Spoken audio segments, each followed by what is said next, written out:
الحمد لله نحمده ونستعينه ونستغفره ونؤمن به ونتوكل عليه ونعوذ بالله من شرور أنفسنا ومن سيئات أعمالنا من يهد الله فلا مضل له ومن يضلل فلا هادي له ونشهد أن لا إله إلا الله وحده لا شريك له ونشهد أن سيدنا ومولانا محمدا عبده ورسوله صلى الله تعالى عليه وعلى آله وأصحابه وبارك وسلم تسليما كثيرا كثيرا أما بعد فأعوذ بالله من الشيطان الرجيم بسم الله الرحمن الرحيم فإذا قضيت الصلاة فانتشروا في الأرض وابتغوا من فضل الله واذكروا الله كثيرا لعلكم تفلحون صدق الله العظيم۔ معزز سامعین کرام، بزرگوں اور دوستوں، اللہ تبارک و تعالی نے قرآن مجید کے اندر بیان فرمایا اَهُمْ يَقْسِمُونَ رَحْمَةَ رَبِّكَ نحن قسمنا بینہم معیشتہم، کہ کیا یہ جو عام لوگ ہیں یہ آپ کی رحمت، آپ کے رب کی رحمت کو تقسیم کرنے والے ہیں؟ اللہ نے سوال کیا اور پھر اس کے بعد بتلایا وہ رحمت جس سے مراد مفسرین نے بیان فرمایا نبوت ہے، اس کی تقسیم کی ذمہ داری تو اللہ تعالیٰ کی ہے ہی ہے۔ اللہ تعالیٰ فرما رہے ہیں لوگوں کے درمیان جو رزق ہے، روزی ہے، وہ خود ہم ان کے درمیان تقسیم کرتے ہیں۔ تو اللہ تبارک و تعالیٰ نے رزق کی تقسیم، روزی کی تقسیم کی ذمہ داری خود لی ہے، اور اللہ تعالیٰ نے مال کے اعتبار سے دنیا کے اندر لوگوں میں فرق مراتب رکھا۔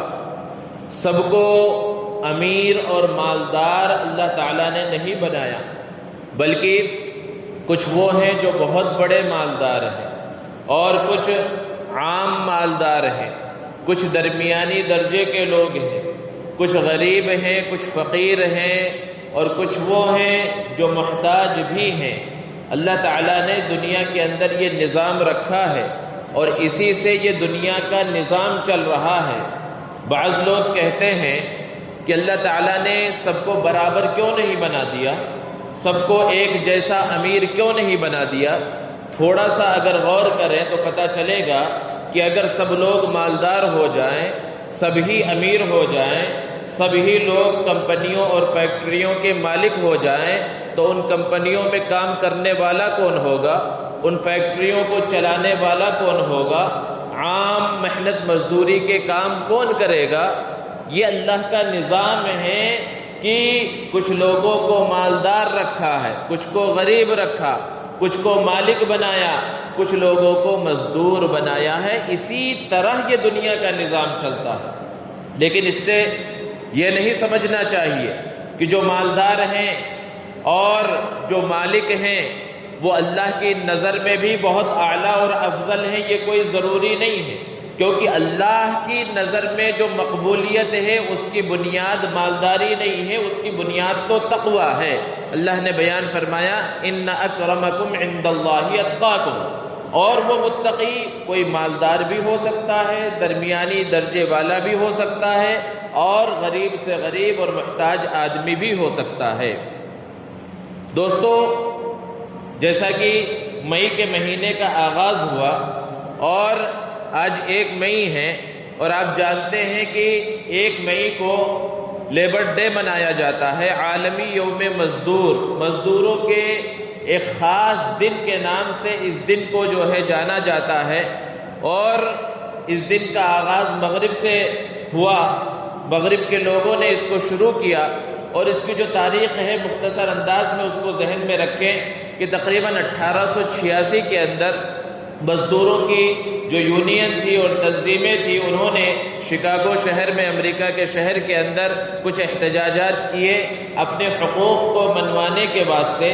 ان کے کام کے جو اوقات تھے وہ بہت زیادہ تھے، تو اس کو مختصر کرنے کے لیے احتجاج ہو رہے تھے۔ حکومت کی جانب سے ان احتجاج کرنے والوں کے اوپر فائرنگ ہوئی، انہیں مار دیا گیا، تو پھر اس کے بعد 1890 سے تقریباً یہ دن منایا جاتا ہے کہ ایک دن 1 مئی کو مزدوروں کی وہ شہادت جو ہوئی تھی اس کی یادگار میں وہ دن منایا جاتا ہے۔ اسلام کے اندر اگر غور کیا جائے تو ایسے دنوں کی کوئی حقیقت نہیں ہے، کیونکہ آج مزدوروں کے نام پر بہت سی جگہوں پر چھٹی ہے، لیکن وہ مزدور بیچارہ اپنے بیوی بچوں کا پیٹ پالنے کے واسطے آج بھی وہ محنت مزدوری میں لگا ہوا ہے، اور دوسرے لوگ جو ہے خوشی منا رہے ہیں ان کے نام پر، اور اس مزدور کو ہو سکتا ہے پتہ بھی نہ ہو کہ آج ہمارے حقوق کو منوانے کے واسطے اور ہماری یادگار کے اندر کوئی خاص دن منایا جا رہا ہے۔ اسلام کے اندر ایسے خاص دنوں کی کوئی حقیقت نہیں ہے، ہر دن ہی ہر چیز کے واسطے ہے۔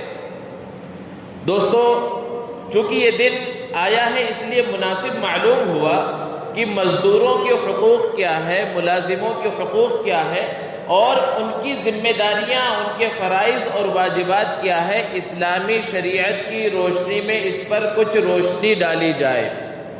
دوستو، اللہ کے رسول صلی اللہ علیہ وسلم نے بیان فرمایا کہ ہر نبی ایسے تھے جو اپنے ہاتھ کی محنت کی کمائی کھایا کرتے تھے۔ حضرت آدم علیہ السلام کے بارے میں ہے کہ وہ کھیتی باڑی کا کام کرتے تھے۔ حضرت نوح علیہ السلام کے بارے میں ہے کہ لکڑیوں کا کام کیا کرتے تھے۔ حضرت ادریس علیہ السلام کے بارے میں ہے کہ وہ کپڑے سلا کرتے تھے۔ حضرت داؤد علیہ السلام جو بادشاہ ہیں ان کے بارے میں اللہ تعالیٰ نے بیان فرمایا وَعَلَّمْنَاهُ صَنْعَةَ لَبُوسٍ لَكُمْ، لوہے کے لباس بنانا ہم نے انہیں سکھلایا تھا۔ وہ زرہیں بنایا کرتے تھے اور اس کو بیچتے اور پھر اس سے جو پیسے آتے تھے وہ اس کو اپنے اوپر خرچ کیا کرتے تھے۔ حضرت سلیمان علیہ السلام کی بادشاہت کتنی مشہور ہے، لیکن وہ بھی محنت مزدوری کا کام کیا کرتے تھے، روایات کے اندر اس کا تذکرہ ہے۔ اور پھر خود پیارے آقا محمد عربی صلی اللہ علیہ وسلم نے بیان فرمایا کہ جو بھی نبی گزرا اس نے بکریاں چرائی ہیں۔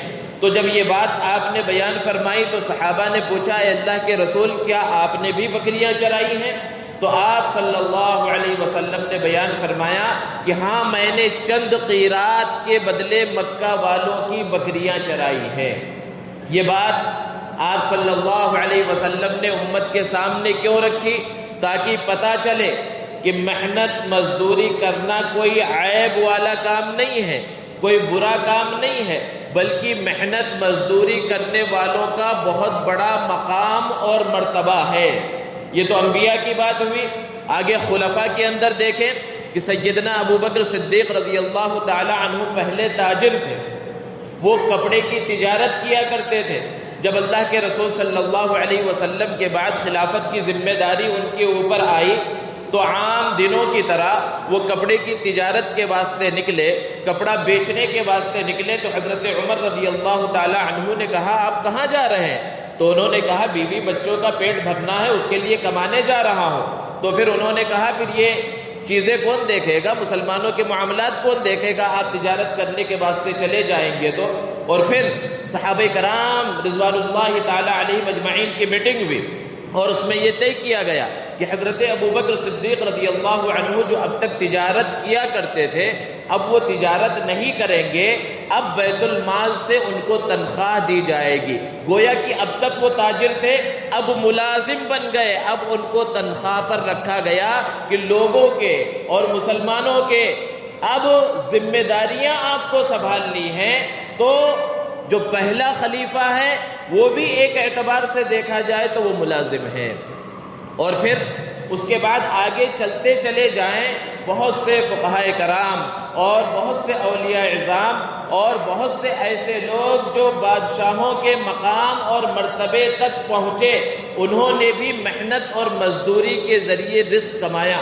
حضرت اورنگزیب عالمگیر رحمۃ اللہ علیہ 50 سال تک انہوں نے حکومت کی اور اپنے ہاتھ سے قرآن مجید کو لکھا کرتے تھے۔ ان کے ہاتھ کا لکھا ہوا قرآن مجید آج بھی بعض میوزیموں کے اندر موجود ہے۔ اور خالی اوقات میں اپنے کمرے میں بیٹھ کر ٹوپی سلا کرتے تھے اور اس کو بازار میں بیچا کرتے تھے اور پھر اس سے جو آمدنی ہوتی اس کو اپنے اوپر خرچ کیا کرتے تھے۔ تو کہنے کا مقصد یہ ہے کہ محنت کرنا، مزدوری کرنا، ملازمت کرنا یہ کوئی عیب والا کام نہیں ہے، اور جو لوگ مالک ہیں، جو امیر ہیں، جو مالدار ہیں، جو لوگوں کو محنت مزدوری پر رکھتے ہیں، وہ یہ نہ سمجھے کہ جو محنت کرنے والا، مزدوری کرنے والا آدمی ہے اس کا کوئی مقام اور کوئی مرتبہ نہیں ہے۔ اس چیز کو سمجھنے کی ضرورت ہے۔ دوستو، اللہ کے رسول صلی اللہ علیہ وسلم نے مزدوروں کے حقوق کو بیان فرمایا۔ حضرت ابو مسعود انصاری رضی اللہ تعالی عنہ، روایت کے اندر ہے کہ ان کی ایک باندی تھی جس کی ذمہ داری تھی بکریاں چرانا، اس سے تھوڑی سی غفلت ہو گئی، غلطی کسی سے بھی ہو سکتی ہے، غفلت کی وجہ سے ایک بھیڑیے نے ایک بکری کو پکڑ لیا۔ حضرت ابو مسعود انصاری رضی اللہ تعالی عنہ کو جب پتہ چلا غصے میں آ گئے، کیونکہ اس میں ان کا نقصان ہوا ہے، اور اس باندی کو مارا۔ پیچھے سے اللہ کے رسول صلی اللہ علیہ وسلم نے یہ آواز لگائی کہ آج اس باندی کے اوپر جتنی طاقت تمہیں ہے اس سے زیادہ طاقت اللہ تبارک و تعالیٰ کو تمہارے اوپر حاصل ہے۔ جتنی قدرت اس غلام اور باندی پر آج تمہیں حاصل ہے اس سے زیادہ قدرت اللہ تبارک و تعالیٰ کو تم پر حاصل ہے۔ حضرت ابو مسعود انصاری نے جب اس بات کو سنا تو اس باندی کو آزاد کر دیا، تو اللہ کے رسول صلی اللہ علیہ وسلم نے بیان فرمایا کہ تم آگ سے محفوظ ہو گئے۔ اور ایک حدیث مبارکہ کے اندر ہے، ایک صحابی اللہ کے رسول صلی اللہ علیہ وسلم کے پاس آئے اور عرض کیا، اللہ کے رسول، میرے پاس بہت سے غلام ہیں، بہت سے کام کرنے والے ہیں جن کو میں نے اپنے پاس کام کرنے کے واسطے رکھا ہے، لیکن وہ لوگ میرے ساتھ خیانت کرتے ہیں، میری نافرمانی کرتے ہیں، میرے مال کے اندر خرد برد کر لیا کرتے ہیں، اور پھر جب مجھے پتہ چلتا ہے تو میں انہیں سزا دیتا ہوں۔ تو مسئلہ یہ پوچھنے کے واسطے آئے کہ ان کا خیانت کرنا، ان کا میری نافرمانی کرنا، ان کا کام صحیح انداز میں نہ کرنا، اور پھر بدلے میں میرا ان کو سزا دینا، میرا ان کو ڈانٹنا، ڈپٹنا، برا بھلا کہنا یا کبھی مارنا، کیا یہ برابر سرابر ہو جائے گا؟ کیا مجھے ایسا کرنے کا حق ہے، یعنی ان کو سزا دینے کا حق ہے؟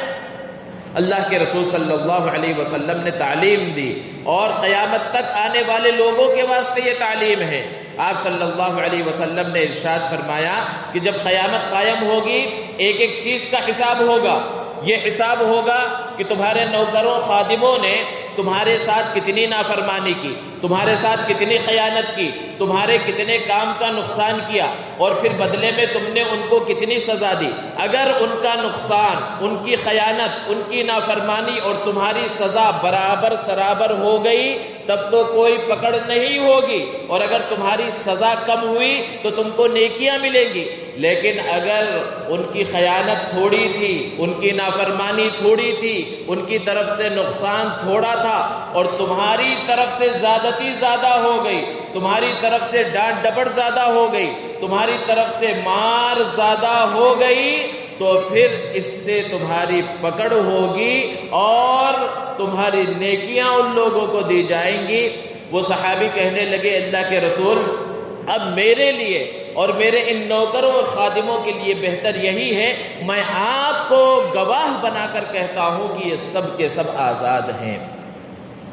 دوستو، اللہ کے رسول صلی اللہ علیہ وسلم کے غلام اور منہ بولے بیٹے حضرت زید بن حارثہ رضی اللہ تعالی عنہ، جو اصل میں حضرت خدیجہ الکبریٰ رضی اللہ تعالی عنہا کے غلام تھے، اللہ کے رسول صلی اللہ علیہ وسلم کو دے دیا تھا، اور آپ صلی اللہ علیہ وسلم نے انہیں منہ بولا بیٹا بنا لیا تھا۔ کتنا بڑا مقام اور مرتبہ اللہ کے رسول صلی اللہ علیہ وسلم نے ان کو عطا فرمایا، حالانکہ غلام ہیں، خادم ہیں۔ لوگ ان کو زید ابن محمد یعنی محمد صلی اللہ علیہ وسلم کے بیٹے کہنے لگے۔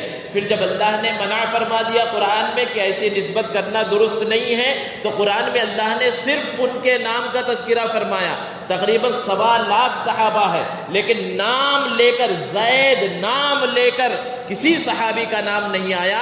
قرآن کے اندر 30 پاروں میں آپ پڑھتے چلے جائے تو صرف حضرت زید رضی اللہ تعالی عنہ کا نام آیا ہے کہ ایک مسلمان تلاوت کرے اور زید کا لفظ جب اس کی زبان پر آئے تو کم سے کم اسے 30 نیکیاں ملتی ہیں۔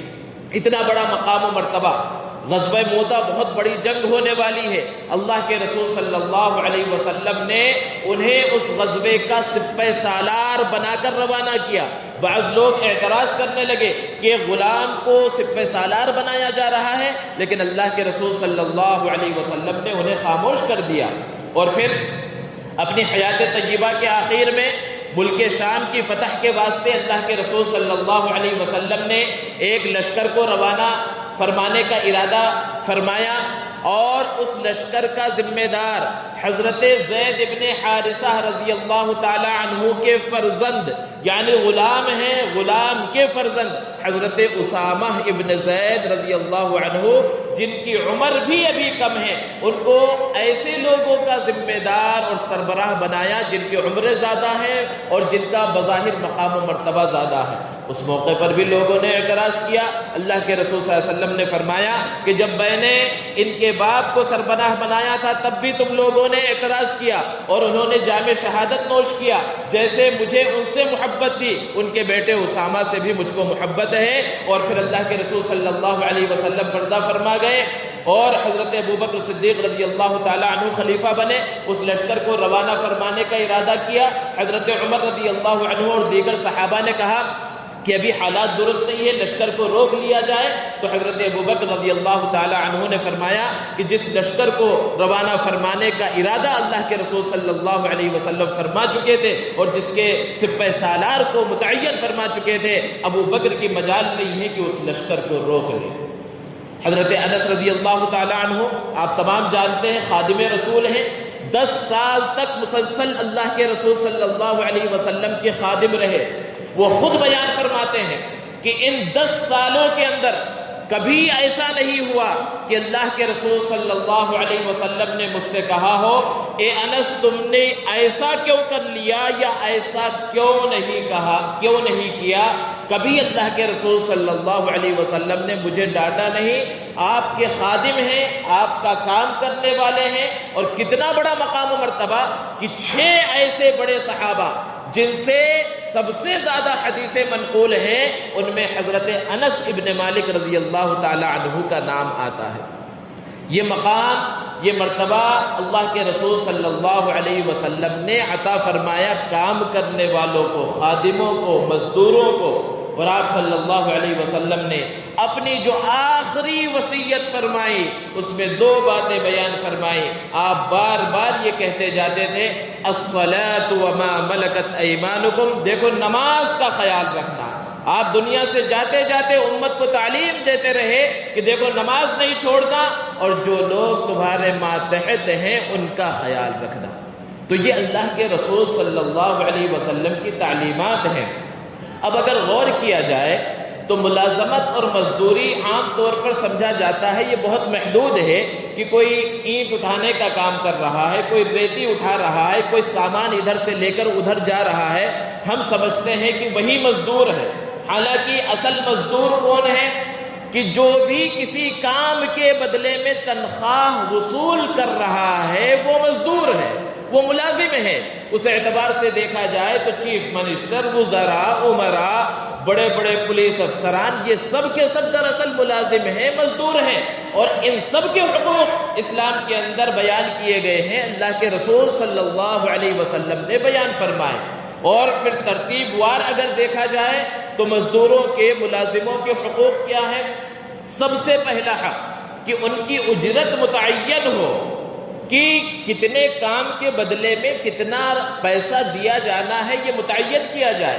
ایسا نہ ہو، یہ شریعت کا اصول ہے، اللہ کے رسول صلی اللہ علیہ وسلم کا فرمان ہے، ایسا نہ ہو کہ کسی کام کے کرنے کے واسطے آپ نے کسی آدمی کو بلایا اور کوئی چیز متعین نہیں کی، صبح سے لے کر شام تک کام کیا اور شام میں اپنی مرضی سے کچھ بھی اس کے جیب کے اندر ڈال دیا، یہ چیز درست نہیں۔ ہو سکتا ہے آپ نے جتنا دینے کا ارادہ کیا ہو اس کی روزانہ کی مزدوری اور اتنے گھنٹے کی مزدوری میں وہ اس سے زیادہ پیسہ دوسری جگہ سے وصول کرتا ہو، اس لیے کام پر متعین کرنے سے پہلے اجرت کو طے کر لیا جائے تاکہ بعد میں لڑائی جھگڑے کا کوئی اندیشہ باقی نہ رہے۔ یہ سب سے پہلا حق ہے۔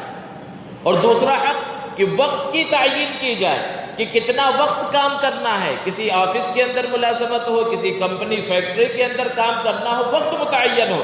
یہ نہ ہو کہ جب دل چاہا اپنے مزدور کو، اپنے ملازم کو بلا لیا، رات کا خیال نہیں، چھٹی کے دن کا خیال نہیں ہے، وہ کہیں کام پر گیا ہوا ہے، اس کے کام سے بلا کر اپنے کام پر جو ہے لگایا جا رہا ہے، ایسا نہ ہو۔ یہ بھی شریعت کی نظر میں درست نہیں ہے، بلکہ وقت کی تعیین کی جائے کہ کتنے وقت پر کام کرنا ہے۔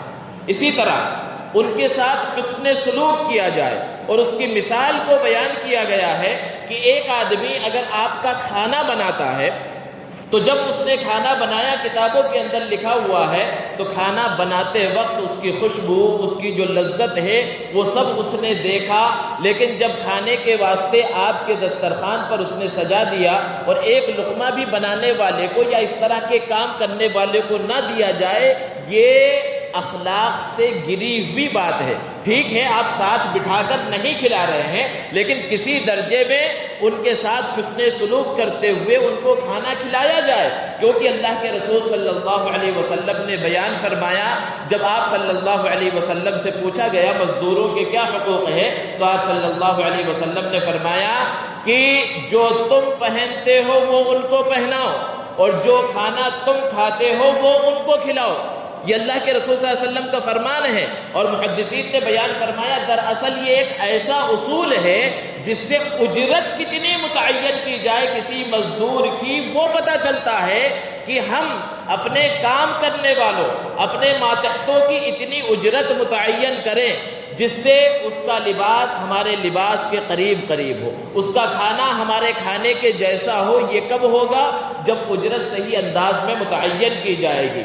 حدیث مبارکہ کے اندر ہے کہ حضرت ابو ذر غفاری رضی اللہ تعالی عنہ نے ایک مرتبہ بہت قیمتی ایک چادر اوڑھ رکھی ہے، ساتھ میں ان کا غلام ہے، اس کے اوپر بھی ویسی ہی قیمتی چادر ہے۔ تو کسی نے حضرت ابو ذر رضی اللہ تعالی عنہ سے کہا کہ آپ نے غلام کو اتنی قیمتی چادر اڑھا دیا اور آپ صرف جو ہے ایک چادر اوڑھے ہوئے ہیں، یہ چادر آپ لے لیتے اور پورا ایک جوڑا بنا لیتے، یعنی اوپر کا لباس اسی چادر کا ہوتا، نیچے کا ازار اور لنگی جو ہے وہ بھی اسی چادر کی ہوتی تو دکھنے میں اچھا دکھتا، غلام کو کوئی اور چادر دلوا دیتے، کوئی اور لباس دے دیتے۔ تو انہوں نے کہا کہ میرے پاس یہ دو ہی چادریں تھیں، اور اللہ کے رسول صلی اللہ علیہ وسلم نے بیان فرمایا ہے کہ جو تم خود پہنو وہ اپنے غلام کو پہناؤ۔ میں نے اس حدیث پر عمل کرتے ہوئے اپنے غلام کو ایسا لباس پہنایا ہے۔ تو یہ تعلیمات اللہ کے رسول صلی اللہ علیہ وسلم نے دی ہیں۔ اب اس کے بعد ہم اپنا محاسبہ کریں، ہم اپنا جائزہ لیں کہ ہمارا اپنے ملازموں کے ساتھ، اپنے مزدوروں کے ساتھ کیسا تعلق ہے اور کس انداز میں ہم ان کے ساتھ سلوک کرتے ہیں۔ اللہ کے رسول صلی اللہ علیہ وسلم نے بیان فرمایا الکاسب حبیب اللہ، کہ ہاتھ کی کمائی کرنے والا، محنت سے کمانے والا، یہ اللہ کا محبوب بندہ ہوتا ہے۔ اتنی اہمیت کے ساتھ اللہ کے رسول صلی اللہ علیہ وسلم نے بیان فرمایا۔ اسی طرح جو حقوق ہیں ان میں سے ایک حق یہ بھی ہے کہ آپ صلی اللہ علیہ وسلم نے بیان فرمایا کہ مزدور کو اس کی اجرت اس کے پسینے کے سوکھنے سے پہلے دے دو۔ پسینے کے سوکھنے سے پہلے دینے کا یہ مطلب نہیں ہے کہ ہم دیکھیں اس کو پسینہ آیا ہے یا نہیں آیا ہے۔ بہت سے کام ایسے ہوتے ہیں آدمی کو اے سی میں بیٹھ کر کام کرنا ہے، پسینہ ہی نہیں آتا۔ اس کا مطلب یہ ہے کہ جب اس کا کام ہو جائے یا جو وقت متعین کیا گیا ہے اس کے اندر اسے گھمایا نہ جائے۔ بعض لوگوں نے اس کی تشریح کرتے ہوئے یہ لکھا ہے کہ اس کے پسینے کے سوکھنے سے مطلب کام کر کے جو پسینہ آیا ہے، آپ کے پاس بار بار پیسوں کے لیے چکر لگا کر جو پسینہ آیا ہے وہ پسینہ مراد نہیں ہے۔ کہ بہت سے لوگ ہیں اس سے کام کروا لیا، اس سے کام کروا لیا، اس کی اجرت باقی رکھی ہے، اس کی اجرت باقی رکھی ہے، یہ مانگنے والا آیا اس کو فلاں تاریخ دے دی، وہ مانگنے والا آیا اس کو فلاں تاریخ دے دی، اور اسی طرح چکر اگر لگوا رہا ہے، اللہ کے رسول صلی اللہ علیہ وسلم نے بیان فرمایا ایسا شخص بہت بڑا گنہگار ہے۔ اسی طرح اور ایک حق جو مزدوروں کا ہے، اللہ کے رسول صلی اللہ علیہ وسلم نے بیان فرمایا وہ عفو درگزر ہے، کہ معاف کرنے کی صلاحیت ہمارے اندر ہو، معاف کرنے کی صفت ہمارے اندر ہو۔ اب غور کریں، حضرت انس رضی اللہ تعالی عنہ کا جو ابھی تذکرہ کیا گیا، کیا کسی انسان سے غلطی نہیں ہوتی؟ 10 سال کے عرصے میں کیا ان سے کوئی بھول چوک نہیں بھی ہوگی؟ لیکن اللہ کے رسول صلی اللہ علیہ وسلم نے اس سے کچھ نہیں کہا۔ ایک موقع پر اللہ کے رسول صلی اللہ علیہ وسلم سے پوچھا گیا کہ اپنے غلاموں، اپنے خادموں کی غلطی کو کتنی مرتبہ معاف کیا جائے؟ آپ صلی اللہ علیہ وسلم خاموش رہے۔ پھر اس صاحب نے دوبارہ سوال کیا، اللہ کے رسول اپنے خادم، اپنے غلام کی غلطی کو دن میں کتنی مرتبہ معاف کیا جائے؟ آپ صلی اللہ علیہ وسلم پھر خاموش رہے۔ تو پھر تیسری مرتبہ جب سوال کیا گیا کہ اللہ کے رسول یہ بتلائیے تاکہ ہمیں پتہ چلے کہ عفو درگزر کی حد کتنی ہے، ہم کتنے مرتبہ اپنے خادم اور غلام کی غلطی کو معاف کریں؟ تو اللہ کے رسول صلی اللہ علیہ وسلم نے بیان فرمایا کہ ایک دن کے اندر 70 مرتبہ اپنے غلام، اپنے خادم کی غلطی کو معاف کرو۔ آج ہم اپنا جائزہ لے لیں کہ پوری زندگی کے اندر کبھی بعض لوگ ایسے ایک غلطی کو معاف کرنے کے واسطے تیار نہیں ہے۔ دن میں 70 مرتبہ تو بہت دور کی بات ہے، لیکن اس کی تفسیر محدثین نے بیان فرمائی۔ 70 مرتبہ غلطی کو معاف کرنے کا یہ مطلب نہیں ہے کہ 70 غلطیوں کا اس کے انتظار کرتا رہے۔ اگر 70 غلطیوں کا انتظار کیا جائے گا تب تو اس کمپنی والے کا، اس فیکٹری والے کا، اس کام پر رکھنے والے کا نقصان ہو جائے گا۔ وہ 70 غلطیاں کر رہا ہے، گویا کہ اس کے اندر اس کام کے کرنے کی صحیح انداز میں صلاحیت نہیں ہے۔ یہاں پر اللہ کے رسول صلی اللہ علیہ وسلم نے جو یہ بات بیان فرمائی کہ دن کے اندر 70 مرتبہ غلطی کو معاف کرو، یعنی زیادہ سے زیادہ معاف کرو۔ ہاں تمہارا نقصان ہو رہا ہے تو پھر اس کو سمجھا دو، اس سے جو ہے معذرت کر لو کہ بھئی آپ یہ کام میرا نہیں کر سکتے، آپ کوئی دوسرا کام دیکھ لیجئے۔ اسی لیے مزدوروں کے حقوق کے اندر یہ بھی اللہ کے رسول صلی اللہ علیہ وسلم نے بیان فرمایا کہ کسی مزدور کو اس کی طاقت سے زیادہ اس سے کام مت لو، اور اگر اس کو زیادہ کام دے رہے ہو تو تم بھی خود اس کا ساتھ دو تاکہ اس کا کام آسان ہو جائے۔ اس کے اندر یہ تفصیل ہے کہ اس کی طاقت سے زیادہ، مطلب پہلے ہم غور کر لیں کہ فلاں آدمی کے اندر اس کام کے کرنے کی صلاحیت ہے یا نہیں ہے، اس کے اندر طاقت ہے یا نہیں ہے۔ اس چیز کو معلوم کر کے پھر مزدوری پر کسی کو رکھا جائے، پھر ملازمت پر رکھا جائے۔ اور کام اگر بڑھایا جا رہا ہے، ہم نے جب طے کیا تھا اس وقت کام کچھ بتایا گیا، پھر بعد میں کام زیادہ نکل رہا ہے تو اس کی اجرت کو بھی بڑھایا جائے۔ یہ سب اسلامی تعلیمات ہیں جس کو اللہ کے رسول صلی اللہ علیہ وسلم نے صراحتاً احادیث مبارکہ کے اندر بیان فرمایا۔ اس سے پہلے بہت سے جمعوں کے اندر تجارت کی اہمیت اور عظمت کا تذکرہ آپ حضرات کے سامنے ذکر کیا گیا۔ کسب معاش کے بارے میں اللہ کے رسول صلی اللہ علیہ وسلم نے بیان فرمایا ہے، طلب کسب الحلال فریضۃ بعد الفریضہ، کہ حلال روزی کا طلب کرنا نماز جیسے اہم فرائض کے بعد بڑا فرض ہے، اور حلال روزی کے کمانے اور طلب کرنے اور حاصل کرنے کے عام طور پر 4 ذرائع ہیں۔ ایک تجارت ہے، ملازمت ہے، اور صنعت و حرفت ہے کہ کسی مہارت کے ذریعے کمایا جا رہا ہے، اور زراعت ہے۔ تجارت کے بڑے فضائل اللہ کے رسول صلی اللہ علیہ وسلم نے بیان فرمائے، لیکن ہر شخص تاجر نہیں بن سکتا۔ آپ صرف صبح سے لے کر شام تک اپنے گھر کے کام میں دیکھیں کہ آپ خود اکیلے اپنے گھر کے سارے کام انجام نہیں دے سکتے۔ کسی نہ کسی چیز میں کبھی لائٹ خراب ہو جائے گی، کبھی یہ ہو جائے گا، کبھی وہ ہو جائے گا، ملازم رکھنا ہی رکھنا ہے۔ اور دنیا کے اندر، ملکوں کے اندر، یا آپ کے گھر میں، آپ کے دکان اور فیکٹری میں جو کچھ ترقی نظر آ رہی ہے وہ ملازموں اور مزدوروں کی وجہ سے ہے۔ بڑی بڑی بلڈنگیں نظر آ رہی ہوں یا جو ممالک خوب ترقی کرتے ہوئے نظر آ رہے ہوں، یہ دراصل مزدوروں کی محنت کا نتیجہ ہے، اور انہی مزدوروں کی یاد میں 1 مئی کو ان کا خاص دن منایا جاتا ہے، لیکن وہ صرف دن منانے کی حد تک محدود ہے، ان کے جو اصل حقوق ہے وہ حقوق ادا نہیں کیے جاتے، جس کی وجہ سے یہ طبقہ کچلا جاتا رہا ہے۔ اس لیے جن کو اللہ تبارک و تعالیٰ نے دولت سے نواز رکھا ہے، بڑا مقام و مرتبہ عطا فرما رکھا ہے دنیاوی اعتبار سے، وہ اپنے ماتحتوں کا خیال کریں، ان کے اوپر ایسا بوجھ نہ ڈالے جو وہ کر نہ سکتے ہوں، اور عفو و درگزر سے کام لے۔ اسی طرح مزدوروں اور ملازموں کی بھی یہ ذمہ داری ہے کہ وہ امانت داری اور دیانت داری کے ساتھ جو کام ان کے سپرد کیا گیا ہے اس کو ادا کریں۔ اگر وہ بھی ادا نہ کریں گے، وہ اللہ کی نظر میں وہ بھی مجرم ہیں، گنہگار ہیں۔ اللہ تبارک و تعالی ملازم اور مزدور کو اور ملازم اور مزدور رکھنے والوں کو دونوں کو اپنے اپنے حقوق ادا کرنے کی توفیق عطا فرمائے۔ وآخر دعوانا الحمد للہ رب العالمین۔